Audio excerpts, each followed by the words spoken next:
Okay, so hello. It is, let me check the date. Wednesday, November the 8th. A few little updates here. Not a heck of a lot going on. We're just kind of in limbo. First off, I appreciate everyone's love, everyone's well wishes, everyone's positive energy, and prayers and thoughts regarding the diagnosis of my squamous cell carcinoma. It's definitely a lot to get used to. I've been doing the Dr. Google a lot, which is a probably terrible idea.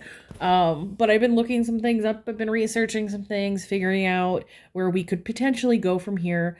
A week from tomorrow, I think, is actually my appointment at the James. So forward we go. I was supposed to have a meeting today, Cleveland Clinic, for the bariatric side of things. They canceled it. Apparently, since I had already been on the non-surgical weight loss side, they were able to count that towards this part. So I didn't need to have the meeting. So that was really great. Saves my insurance some money and saves me some time. So I was pretty excited about that. So we're just trudging along, really moving forward. There's not a heck of a lot going on. I do have one of my final, can't call it final, but one of my final discipline maybe appointments next week with the psychology program. That's something that you have to do before you go through the process of going through the bariatric surgical procedure. And I know that getting the squamous cell carcinoma figured out first is definitely the priority here. I did happen to see my dermatologist today on an unrelated checkup, and I have to be quite honest, I didn't even think about her when I was like, oh, what's this weird thing in my ear? Because I basically see her every 6 months to check on some hidradenitis suppurativa.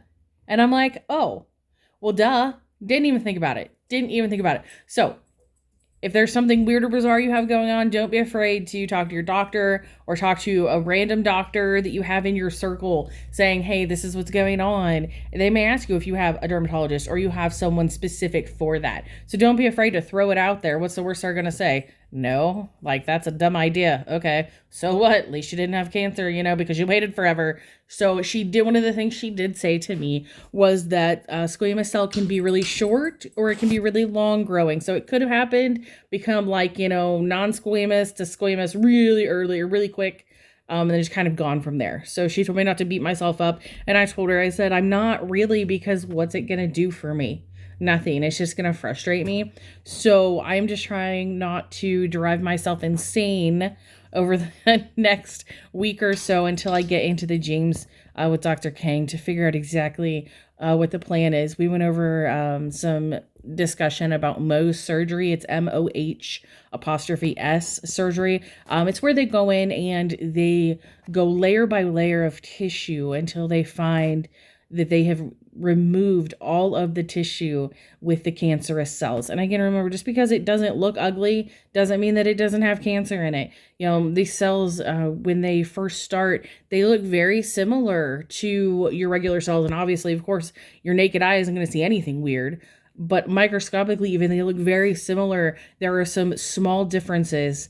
And then they start to form and start to get more and more different than your normal cell. So that's one of the things that Jenna, my dermatologist, explained to me today. So Dr. Hafey's office for the win in Lima at St. Rita's. Y'all rock.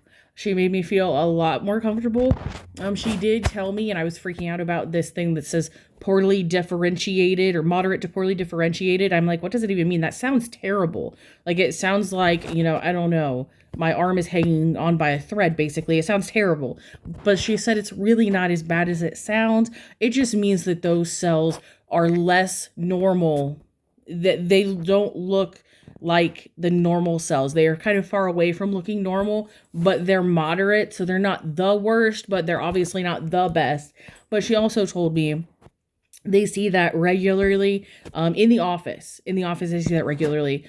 So, like I said, if this is something that concerns you, definitely talk to your dermatologist or your regular doctor. Maybe get in with the dermatologist or something. Because at this point, now that I have the squamous cell carcinoma, we have to do a skin check where it's a head-to-toe assessment of all of my skin. All of it.